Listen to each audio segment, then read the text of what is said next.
Hey friends, what's up? Welcome back to my channel.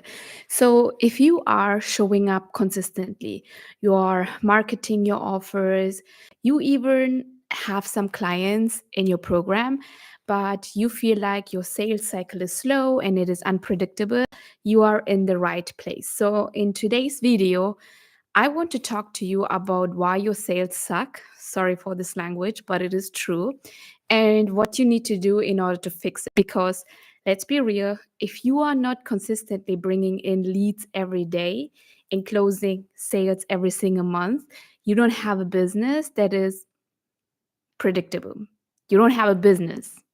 You have an expensive hobby, and this hobby will eventually take every of your time, every energy, and you want to have a predictable business. So I know that you are committed. I know you are putting in the work, like you are showing up, you do your content, you talk to people, and you know that you are a great coach. But if you are closing a client today, and then you are waiting weeks or even months before you get another sales call booked, there is a problem in your sales process. And today I'm going to talk about how to fix that today. So in this video, I'm going to break down what is the sales process, right? And why it is the key that will help you to see how to have predictable income and what you need to do in order to shorten the sales cycle, because business is very simple. And if you want to make more sale, you have to look at your sales process. Then I'm going to talk about the three main phases of an effective sales process, which is identify, qualify, and convert, and the shifts you need to make to start booking sales calls consistently and closing them with a simple process. So at the end of this video, I'm going to give you a clear actionable steps you can implement today to start fixing your sales. So if you are ready and you have your notebook, then let's dive in. So first, let's talk about what is a sales process, right? So a sales process is an intentional system that you use to move someone from, hey, I don't know you, to I want to pay you, I'm a client. So if your sales currently feels random, means there are some months you have full roster, full clients, and there are some months you hear crickets, you don't book sales call, you don't know how to get the next client. That means you don't have a predictable system in place. So you are still relying on hope, and hope is not a strategy, my friend. Okay. And if your business is not getting you consistent income or predictable revenue, it's just an expensive hobby. And we don't want to run expensive hobbies. We want to run hobbies that are fun, right? So I want you to think about a restaurant, right? So when you walk in your favorite restaurant, you don't just sit at the table and hope that your food will appear. There is a process, means you are being greeted, you are being given a menu, and then you order, and your food is actually prepared in the kitchen, and then it is gonna served at your table. So as you can see, it's a predictable and repeatable steps that is being made from the moment you walk into the restaurant until you got the food served, until you pay. So your business needs the same thing. So if you don't have a sales process, you are basically running a restaurant where people wander in, they get confused, they don't got what why they came in. They had a problem, they were hungry, you didn't deliver, now they leave before they order. And we want to avoid that. So the first phase, now I'm going to talk about the three phases of an effective sales process, and you need to figure out where are you at in your sales process and what you need to fix, right? So the first phase of your sales process is to identify. So this is where you get really clear on who your ideal client is and where they are hanging out, because that is so important when it comes to creating the content to shorten the sales cycle. So I want you to think about who do you help and what is the specific problem you solve. Means, why should someone hire you? Why should they follow you? Why should they actually follow your brand? Why should they actually listen to you and to your advice? And also think about, where is this person spending their time online? So if you start to create content, and if you're already posting content, And if your content is too vague and you are trying to speak to everyone, this means actually you are speaking to no one. Because the clearer you are who you are talking to, what the specific problem is, the easier it is to attract the right people into your program, into your brand. So if you're a fitness coach and you just say, hey, I have women to get fit, you are going to blend in because every other coach is saying that. But if you start to say, I help postpartum moms lose 20 pounds and regain their confidence without extreme dieting, now you are speaking directly to one person. And because you're talking to one person, everyone who's experiencing this problem is actually feeling resonated, right? And I know some coaches and experts, consultants, they have this fear of focusing, which is also being called niching down. And it's actually a big mindset thing that is going on for lots of coaches and experts. But the reality is that you need to be specific, and I like to say you need to have a focus, because when you have a focus, it really makes you magnetic to the right people. So I want to go deeper into why you are having these mindset blocks, because when you solve these mindset blocks, it's easier for you to follow the strategy. So coaches and consultants, like lots of coaches and consultants, they think if I niche down, I will lose potential clients. And let's be real, the truth is, if your messaging is too big, means I help women to get fit, that's like a broad message, right? The more invisible you become, the more you are blending in with all the other coaches. But if your message is like specific and you are directly talking to one person, now it starts to get more visible. Now people start to talk about you like, hey, this person solves this one problem and has this specific process, right? And the more deeply you understand and speak to one person's struggles, the more they feel like you are getting them. And this is like, as a coach, as a consultant, as someone who's solving a problem, and if you are running your business online, which means you are closing people from the internet, like you want to build that trust very quickly. You want to give your people the feeling like, hey, I understand what you are going through because I was in your shoes. And this gives them the feeling like, okay, this person gets me, they feel me, they see me. And when someone feels understood, they are more likely to buy. Friends, don't make the business harder. The business is already hard, but it can be very simple. Not easy, simple. And this means like, when you go through the sales psychology, everyone, before they buy something, there is always psychology behind it, why someone buys certain things. And the reason why someone buys a coaching offer is because they feel understood in the challenges they are having right now, and they know that you're going to actually solve their problems. So I want you to think of a book. Okay, think it like a book written just for you. If you picked up a book that described your exact struggles and the goals that you have, that would give you like, wouldn't that actually give you the possibility to trust the author more? Right? Like you would trust the author immediately. And that is why your messaging should be specific, should be more focused, right? Because your messaging is talking to that one person who feels understood now. They feel seen, and which creates the trust and likability to convert them into a buying customer. And lastly, some coaches believe people will just find me if my content is good enough. Honestly, nowadays, there are so many coaches in the industry and so many personal brands. People are already very overwhelmed with content. You have to put yourself intentionally in front of them. And that's why the messaging has to talk to them. You have to guide them into your world, into your brand, and show them why your offer is the best solution. As I said, the business is already hard. Don't make it more harder. You say psychology, that is why people buy, right? Show them why your offer is the best solution. Guide them into your world, lead them. as a coach, you are already a leader. So that was the first phase, right? Now that you are attracting the right people because you know how to talk to them, you know actually how to get their attention, how do you know if they are actually a good fit? And that's the next question. That is where your qualifying skills are coming in. Because phase two is everything about qualify.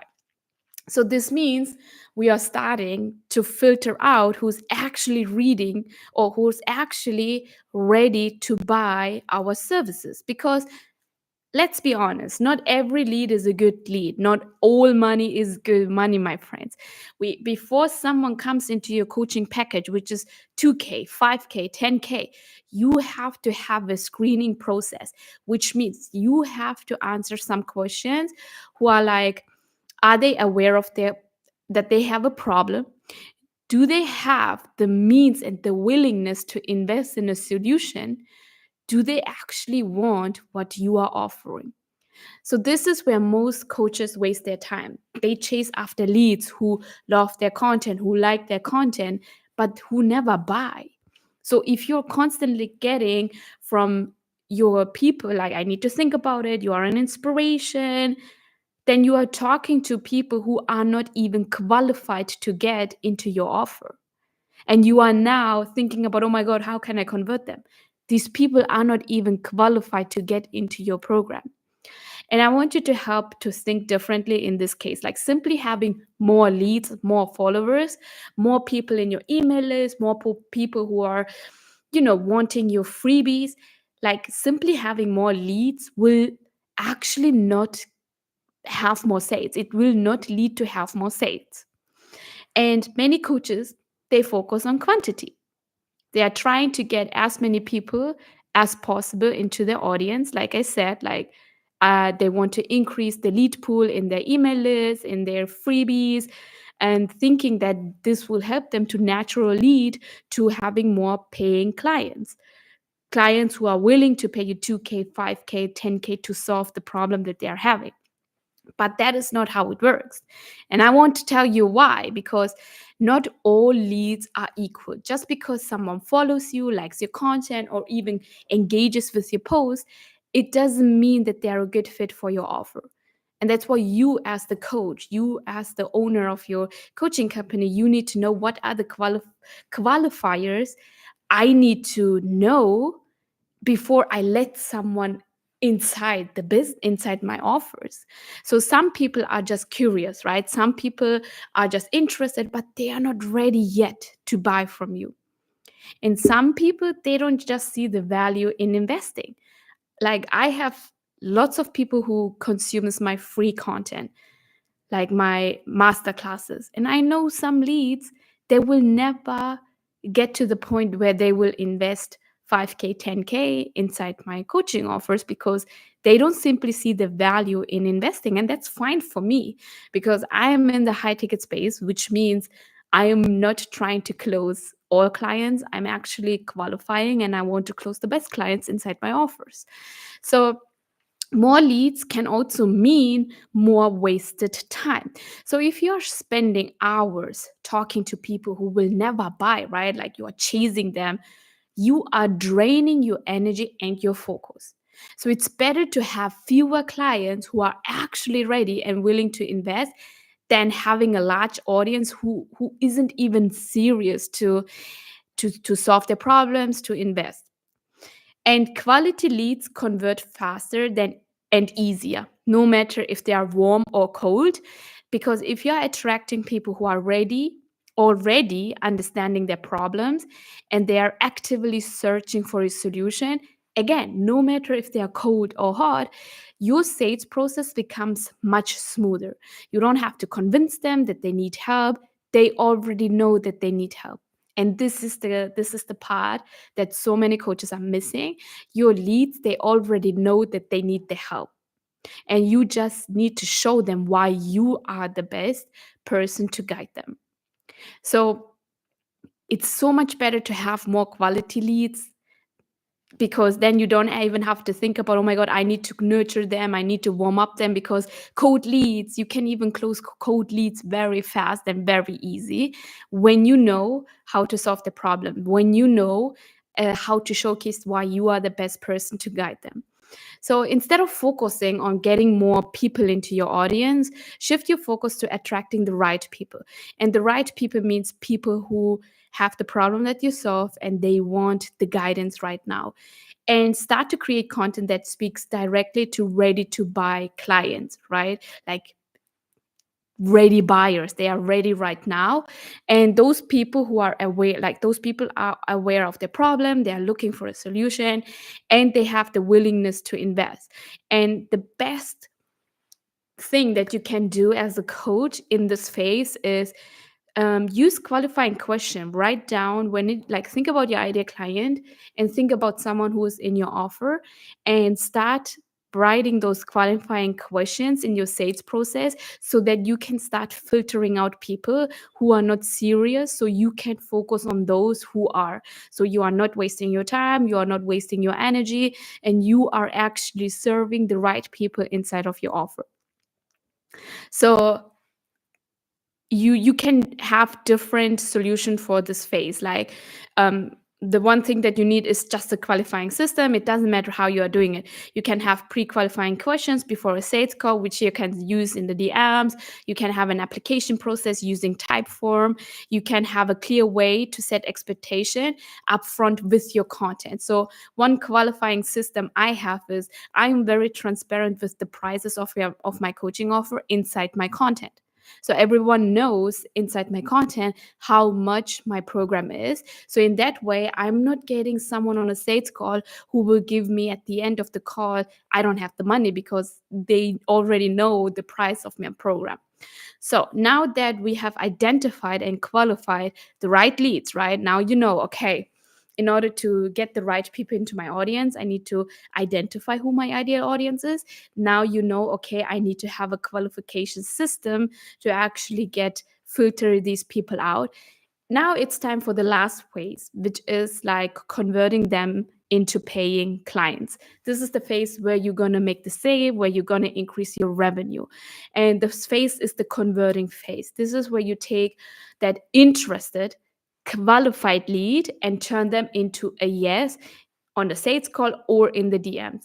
And conversion is all about having a sales call process. Inside my coaching program, I teach a scriptless sales call process because it is important to have a human conversation with someone over the call. You need to know how to handle objections with confidence.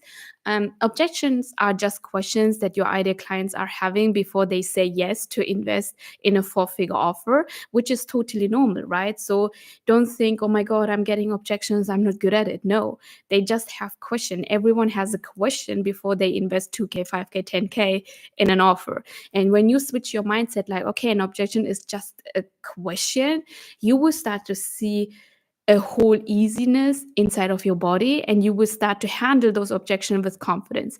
And then you need to lead the conversation instead of hoping them to say a yes. You need to know how to have sales calls. You need to know how to have sales calls that will lead into a yes instead of the client leading the whole conversation. So a lot of coaches make the mistake that they overteach on sales call instead of selling. And no shame, no guilt. I did that as well because, again, you have three hats on. And if you keep the coach hat on when you are on a sales call, it's so easy to overteach, which then lead the client think that they are able to solve their problems on their own, which lead to a no on the sales call. So you need to stop trying to prove your expertise. Instead, you need to focus on the client's pain points and why your offer is the best solution for them. So your job is not to convince at all.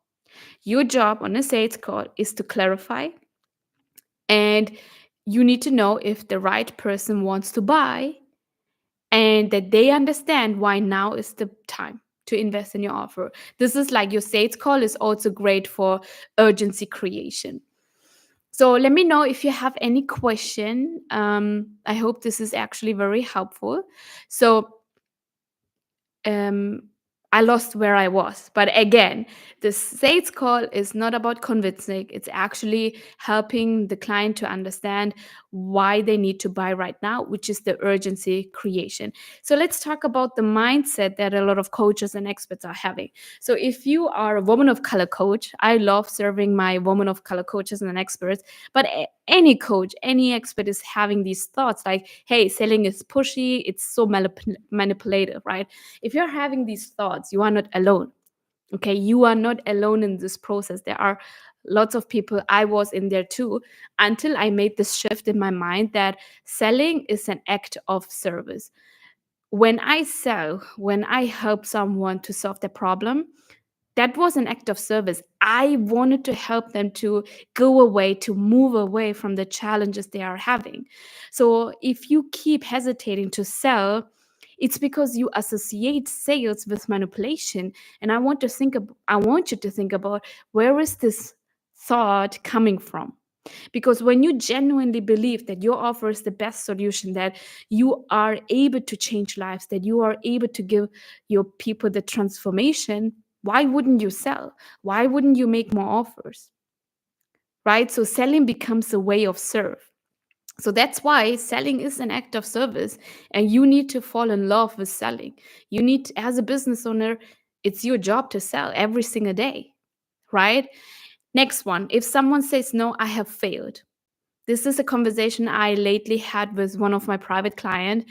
And I want you to reframe this thought in, a no right now is just a no, not now, right? So a no is just a not now, right now. So don't take no personally. I also know when you start your coaching business, everything starts to also become personal. You need to know how to differentiate your personal life with your business and don't intertwine it, because it often means when you get a no that the prospect is not ready right now. They don't fully understand the value yet. Maybe in the sales call process, they didn't know, or they didn't understand the value, or they didn't understand the urgency, or they just need more time. So just because you go to no doesn't mean that you are bad or that you are not good enough. It just means the prospect is not ready right now. And you have to think like, okay, every conversation is valuable, because with every sales call, now you know how to create better content for your Instagram, for your Facebook, for YouTube, in order for your ideal clients to understand why they need to get on a call with you right now. So every conversation is valuable. I also recommend you to actually document and to record every sales call you are having, because in that way you know how to create content that will convert. Even if someone doesn't buy right now, they might come back later because the sales call was very impactful, right? Or they refer you to someone else. And if you have to believe that sales, like high ticket sales, are harder, so high ticket sales are sales or offers that are more than 2K. And if you believe high ticket sales are harder, um, I want you to believe that high ticket clients are more committed. Someone who is willing to pay you 2K, 5K, 10K, they are more committed to their own transformation. They are more committed to see the results, which means they put in the work, they put in the reps, they are coachable, they are friendly, they want your process. They want to solve their own challenges because they know that the challenges are stealing everything in their life. So if you fear charging premium prices, believing it will make your sales process harder to get the sales, the opposite is going to happen if you know how to increase your price, increase the value you are giving, because now you are filtering even more people away who are in your audience, who are like lurking and who are into more like low ticket, because those people who want to pay only like $100, they need more convincing. And they often get poorer results at the end. I am all about high ticket sales. So I believe that high ticket clients take their investment seriously because they want to make the two extra ROI back, right? The return on investment. which means they show up, they do the work, they get the transformation that they paid for. Coach client relationship is always both sides, it's not only one side. So now I'm pretty sure you are like, okay, so how do I take this and try to fix your sales today? Because I want you to make the sale in the next 7 days. I want you to look at your last 5 to 10 leads, where they actually an ideal client, right? If not, you need to refine your messaging. Do you need to refine your messaging? Do you need to go focus more, niche down more, right? Second one is audit your qualification process. Where is the qualification process? Do you have an application process? Do you have like qualifiers in your content that says how much your price is, right? And don't be afraid to tell the price publicly. You will filter people away. Why would you waste your time on a sales call if at the end people say like, I don't have the money, right? You need to pre-qualify. Are you pre-qualifying leads, or are you talking to everyone? It also goes down in the DMs. It's okay if someone you are talking to is not an ideal client. You just have to let them go. Just let them go, okay? And also look at your last few sales calls. Were you leading with confidence? Were you saying with confidence the price of your offer? Or were you just giving free advice? You are actually coaching them. You are actually, like, hey, this is what you need to know. Because once you refine these 3 steps, this is also what I do inside my coaching programs. Like, once you refine these 3 steps, identify, qualify, convert, your sales process will start to feel easy instead of frustrating. This is how you're going to shorten the sales cycle. And this is how you will go from, oh, I don't know where the next client is coming from, to, oh, I have people that I can talk to close in the roster next month. So I hope this video was helpful for you to see, okay, what you need to focus on, in which phase you are in your sales process, and where you need to actually improve on in order to keep the sales coming in inside of your business. If you want a 30-minute video where I talk about this in depth, I give you like the 3 steps you need to close 5 to 8 clients every single month, DM me on Instagram course. It's free, and I'm going to send you how to close consistent clients every single month in your coaching offer. So again, your sales don't have to suck. You just need the right process, and it starts with fixing it. So I hope this was helpful, and I talk to you in the next video. Bye.